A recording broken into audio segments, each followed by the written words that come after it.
अपने रिश्तेदार को भक्ति में कैसे लाए। रिश्तेदार को हर एक व्यक्ति बहुत नेगेटिवली देखता है। भुवन बाम कहते हैं अगर घर एक मंदिर है तो रिश्तेदार चप्पल चोर है। तो ऐसे नेगेटिव लोग, आपको डिमोटिवेट करने वाले, आपको नीचे गिराने वाले लोग अगर आपकी पार्टी में आ जाए भक्ति करके तो कैसा रहेगा, मजा आएगा ना। तो रिश्तेदार को कैसे हम भक्ति में लाए, चलो इसके ऊपर बात करते हैं।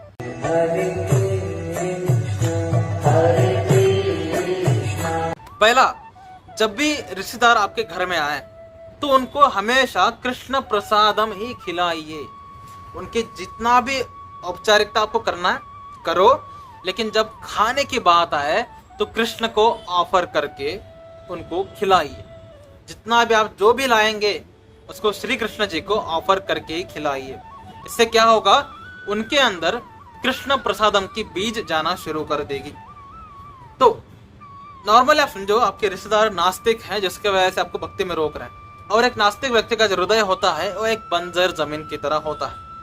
और बंजर जमीन में आप अगर डायरेक्टली उनको किसी भक्त के वीडियो सेंड करोगे या किसी हरे कृष्ण महामंत्र के महिमा सेंड करोगे तो कुछ फर्क नहीं पड़ने वाला है, कि उनके जो हृदय है वो बंजर जमीन है। और बिना बीज के क्या कोई भक्ति का पेड़ उग सकता है? नहीं उग सकता। तो आपको क्या करना पड़ेगा, पहले भक्ति का बीज बोना पड़ेगा। लेकिन भक्ति का बीज बोकर भी उतना फायदा नहीं होगा दोस्त, उतना फायदा नहीं होगा। बंजर जमीन में डायरेक्टली बीज बोने से पेड़ नहीं उगता है। उस बंजर जमीन को हलना पड़ता है, उस बंजर जमीन को हमें मुलायम करना पड़ता है। और हल किसके पास है? हर एक प्रॉब्लम्स का हल है हमारे हलदर बलराम जी के पास। तो बलराम जी की कृपा की याचना करिए श्री कृष्ण जी से, बलराम जी की आशीर्वाद लीजिए और बलराम जी से प्रार्थना करिए कि हमारे जो रिश्तेदार है उनके हृदय में हमने कृष्ण प्रसादम डाल दिया है, उनके हृदय को हलना शुरू कर दीजिए हलदर महाराज हमारे बलराम जी। तो बलराम जी से जब आप प्रार्थना करते हैं तो बलराम जी उनके हृदय में हल चलाते हैं, जिससे उनका हृदय जो है वो मुलायम बनता है। दो काम कर लिया।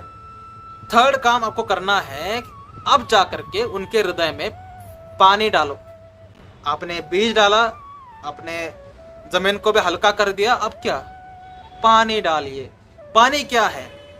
जो भी आप हरे कृष्ण महामंत्र के गीत सुनते हैं, वैष्णव गीत सुनते हैं, जितने भी आपको भजन अच्छे लगते हैं वो भजन उनको सेंड करना शुरू कर दीजिए। ये भजन ही वर्षा है। कि भजन में अच्छा से सुनने को मिलता है, बहुत अच्छा ट्यून रहता है, तो नॉर्मल गाने की तरह सुनेंगे, लेकिन उनके ऊपर वर्षा होना शुरू कर देगा। आपने बीज डाला, हमारे हलदर स्वामी यानी बलराम जी ने हल चलाया, उनके हृदय को मुलायम कर दिया। उसके ऊपर आपने वैष्णव गीत गा करके उसमें पानी डालना शुरू कर दिया। लेकिन क्या केवल पानी डालने से जो बीज है जल्दी अंकुरित होता है? नहीं, खाद भी डालना पड़ता है। तो जब आपके घर में रिलेटिव्स आए, उनको मंदिर को भी लेके जाइए, उनको भक्तों से मिलाइए। भक्तों से मिलाना, मंदिर को लेके जाना खाद है उस जमीन में।